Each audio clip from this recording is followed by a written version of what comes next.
Hello. Okay, I'll be alone. Your mum's calling you. What work does your mum think you're doing? I told them that I work in a bakery in Switzerland, and that's what she thinks. Because I'm already a dead man. I'm a walking corpse, walking out of prison with asylum, with diplomatic protection from the Hungarian State. Because my life is at risk in both Australia, from the underworld, clearly, and from the United States authorities. Miles Mehta's life was upturned when he became an informant, coming from an average background and possessing a great set of intelligence. The man was supposed to have a bright future. However, he made the wrong turn and ended up at the mercy of the law. Years later, the man found himself stuck between narcos and the federal government. The man's life keeps unraveling until he is no longer able to run. Now, stuck behind the walls of a Hungarian prison, Miles fights with every strength in his body to stay alive. This is the harsh life of Cartel's undercover spies. You might think working undercover and taking on many identities while uncovering some of the darkest hidden secrets in the criminal world is an elated gig. But being a spy is nothing to brag about, especially since it could land you and your family in a deadly position. In the real world, the last thing you want to become is a spy or an informant, commonly known as a snitch, because people, especially those in the criminal world, aren't fond of snitches. There was always a very negative connotation put around people who passed information to the police. In fact, we're very much indoctrinated in school, don't be a tattletale. Engaging in government espionage or becoming an informant means taking substantial risks for individuals and their families. This includes physical dangers, such as infiltrating criminal organizations or operating in sensitive areas that expose operatives to potential harm and life-threatening situations. In simple terms, you can either die on the job or get exposed, and then your entire family will be endangered as well. But wait, there's more. The psychological stress, constant pressure, secret keeping, and the whole undercover charade can mess with your head big time. It's not just you either. Your family might be clueless about the whole spy game, adding to the stress levels. That doesn't happen for any of us. And not only for us, but the people that are closest to you. Your family, your immediate family, your loved ones, they carried on this journey with you. And they didn't even sign up for it in the first place. And here's the cherry on top. Your family might not be off limits to your adversaries. They could go after your loved ones thinking it'll make you more cooperative or just for some twisted payback. Yes, there will also be a limited support system. Due to the secretive nature of the work, individuals may have limited access to support systems. This lack of a strong support network can increase the stress and challenges they face. Lastly, the constant alertness. You've got to keep an eye out for any signs of trouble, surveillance, or potential threats. It's like being on edge 24/7, and trust me, it's mentally and emotionally exhausting. Limited support systems compound the challenges as individuals have restricted access to networks that could help them cope. It is crucial to recognize that the specific risks associated with government espionage or informant roles can vary depending on the nature of the work, the involved organizations, and the geopolitical context in which they operate. All of this is to say that being a spy or an informant does nothing to help someone or their family. It's a dangerous gig, and people could die at any given moment. At this point, you might be wondering why anyone would take up this job if it's so dangerous and taxing. People decide to become informants or spies for all sorts of reasons, even with the risks involved. A deep sense of patriotism and duty towards one's country may lead individuals to willingly undertake the risks associated with espionage, driven by the desire to protect national interests. Others, fueled by personal convictions about justice and human rights, dive into gathering information to expose wrongdoing and protect those who need it most. Well, there's some that become human sources out of revenge, and they want to take out the competition. Some of them want a way out of the life that they were in because they can't walk away. I think some in the past kind of have believed that they're going to be coming into great wads of cash. They can be paid thousands, even hundreds of thousands of dollars at the highest levels of organised crime. And I guess, some just want to balance the books. They've done so much bad in their life that they want to tip the scales in the other direction. Then there are those who are in it for the thrill. The idea of a high-stakes, secretive lifestyle and the adrenaline rush of covert operations serve as a magnetic pull for adventure seekers. Financial incentives also play a role. Some see espionage as a way to boost their bank accounts and improve their overall financial situation. It's not uncommon for individuals with a troubled past to view spying as a chance at redemption or a second chance to make a positive impact on society. On the professional side of things, the appeal lies in unique skill development opportunities and the promise of advancing one's career. For those considering jumping into the world of espionage, the potential for personal growth and advancement can be a compelling factor. And let's not forget the global perspective. Concerns about security on a global scale and a desire to contribute to preventing or mitigating serious threats like terrorism can be powerful motivators. It's crucial to recognize that these motivations are complex and diverse, varying from person to person. Now let's talk about the main character, Miles Mehta, the spy who has landed himself in a compromising situation. He's always in his Louis Vuitton shoes, for sure. He likes to dress to impress all the time. He says he's a boss, so he likes to dress like one. Because I'm already a dead man. I'm a walking corpse. At the age of 18, the young Australian man was meant to prepare for graduation, enroll in a college or university of his liking, and pursue a fulfilling career like many other young adults. Miles had the world at the tips of his hand, but instead of reaching for success, the young man made the mistake of committing a crime. A little bit before his 19th birthday, Miles decided to steal someone's credit card to purchase an $80,000 car from a dealership and was charged with 34 counts of fraud. Yes, 34 counts. It was later revealed during the trial that Miles had previously been diagnosed with bipolar disorder. If you're not familiar with bipolar disorder, it was previously called manic depressive illness. It is like a roller coaster of moods, swinging between intense highs and lows. Picture feeling supercharged with energy, impulsive, and on top of the world during manic episodes, only to plummet into a deep well of sadness, hopelessness, and fatigue during depressive episodes. There are two main types: bipolar 1, with full-blown manic and major depressive episodes, and bipolar 2, featuring hypomania, a milder form of mania, alongside major depressive episodes. Then there's cyclothymic disorder, a lighter version with frequent swings between hypomanic and depressive symptoms. The onset is often in late teens or early adulthood, and getting a diagnosis involves looking at how these mood swings affect daily life. It was unclear which version of bipolar disorder Miles has, but the act of committing the fraud could be considered one of his offset moments or even an episode. In this case, he could potentially or should have been given a reduced sentence due to mental health illness. Living with bipolar disorder can be a real challenge, impacting relationships, work, and overall stability. Managing it usually involves a mix of medications, therapy, and lifestyle tweaks. It's a long-term commitment that requires ongoing care. Despite effective treatments, dealing with bipolar disorder is no walk in the park, especially with the added weight of societal stigma. By spreading awareness and fostering understanding, we can contribute to creating supportive environments for individuals with bipolar disorder. In the end, Miles was sentenced to 7 months in prison. The first stage of his adulthood was officially ruined. Soon, Miles was released from prison in 2010, but instead of redeeming himself and getting his life back on track, the man started straying again.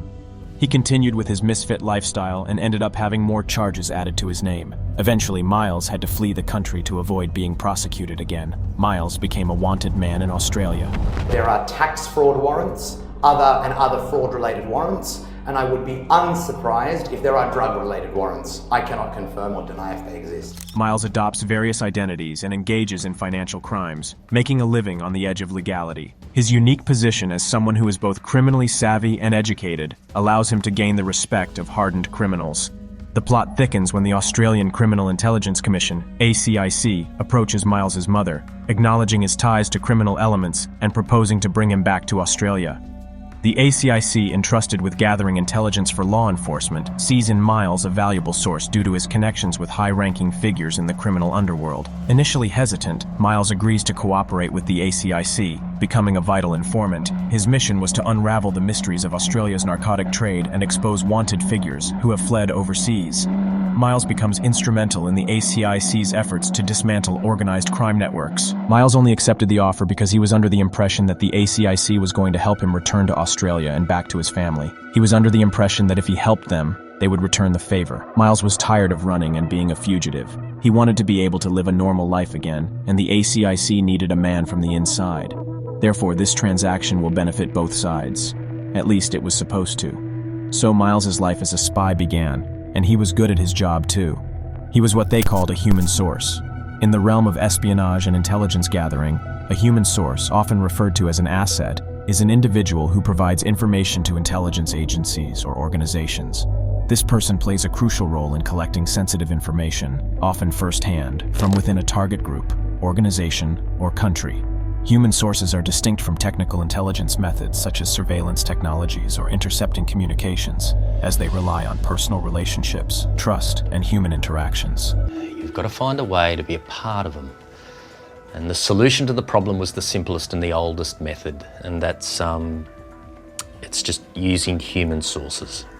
If you're wondering why the government is still using human sources in the 21st century, it's because human sources provide access to information that may be difficult or impossible to obtain through other means. This inside knowledge is invaluable for intelligence agencies to understand the intentions, capabilities, and activities of adversaries. I don't think you'd find anyone in law enforcement that would argue that point. You know, against organised crime, human sources are the majority of the firepower for law enforcement. They can confirm or validate information obtained through technical means, adding a human perspective and context to data collected through surveillance or intercepts. In fast-paced and ever-changing environments, human sources offer flexibility and adaptability. They can quickly adjust their focus and methods to gather timely and relevant information. While technical intelligence methods are essential, the human element provided by human sources remains indispensable for intelligence agencies worldwide. Miles was living the life of a government spy and working to bring down renowned cartel and organized crimes operations. Yet Miles struggles with personal and ethical challenges. He admits to overlooking certain criminal activities, such as small narcotic shipments, to maintain his cover and gather more substantial intelligence. Navigating the complexities of trust with both law enforcement and the criminals he infiltrates, Miles treads a precarious path. My responsibility was to infiltrate and report everything that I heard, whether that was a national security matter or a drug-related matter or any related matter. What have I done? I believe that I have protected our community. Clearly, Miles was operating under the chance that his cover could have been blown at any given moment and he could risk his life. In 2019, it was reported that Miles, while working for the ACIC, was facing financial troubles and battling manic episodes, commits another fraud.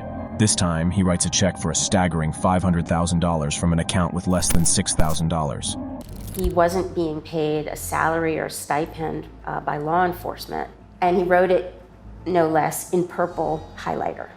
It's bizarre. I've seen the check.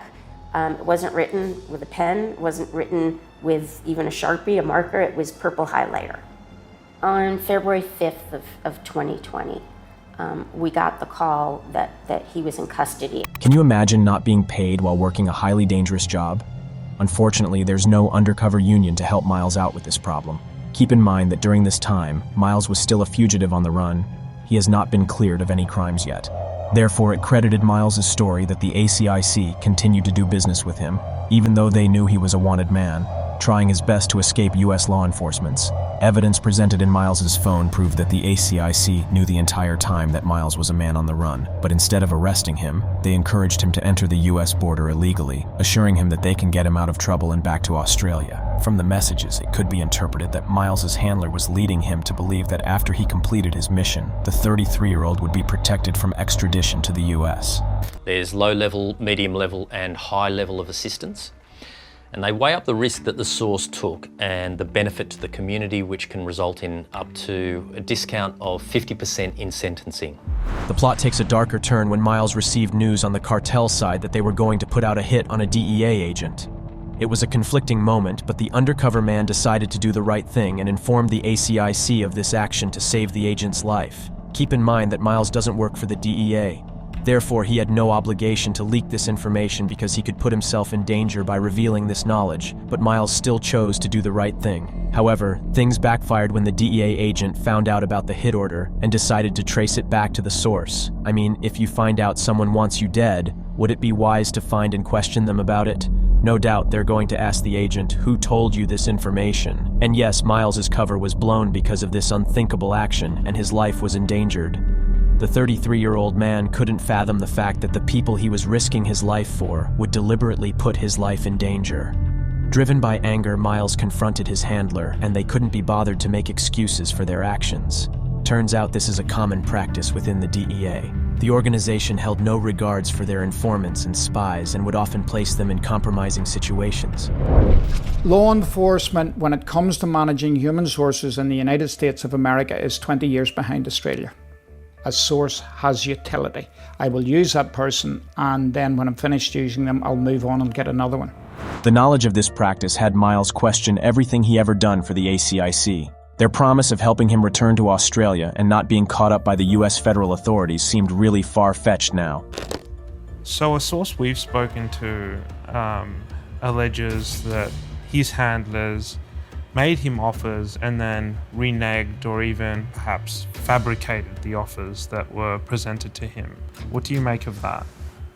You are not in a position to promise something that you cannot give, that you cannot guarantee you will give.